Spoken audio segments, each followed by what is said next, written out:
Nagpapangutana si Charlotte si Nini nga kanang ano kuno ang handumanan sa usa ka awit, either bawal na gamot or kanang victims of love kana ra kunong duha gyud permit balik-balik. Ang kanang pangutana ba, kahandumanan gani sa usa ka awit, wa mo siya nga handumanan sa tanang awit unta to siya. That is na-involve ang tanan. Ang pangutana, pwede naman siya makatubag sa pangutana when, oy, kay ngano ka na mo sa rin gining butang gilisuwat kay sa niya. Abi, datong power of love.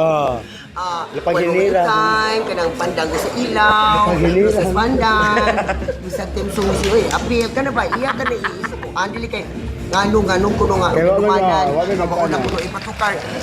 Kana yung gaingon niya, kay, api naman ang tanan, kato, siya katong, bawal na gamot, nagkan makarelate, kato victims of love, nagkan makarelate, mga dunggab-dunggab, mga wala justice, kaya nagilabay lang sa barili.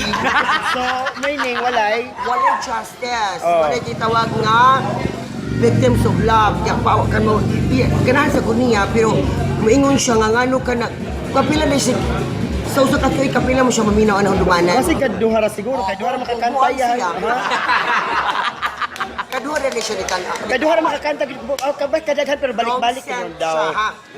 Panag basig na feel na ako ang nagpapangutana no nga na victim of love na siguro siya. no. Yung usay suspect sa taga.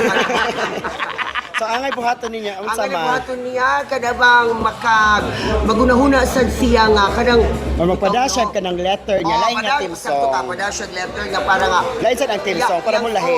Iya ganin ko an Like unsa man imong ikatambang nga team song. Ang ako niya kay naguna-una man siya ana iyaha kay ang iyaha Power of love, ikaw bisag. ako sa kangit-ngit. Duwa may kanta gud nga ikaw No, ako ako. na Bisaya. Oh my God. Oh, tungod kay May kinabuhi. Oh, bakit? Bakit hindi? Lumalaban.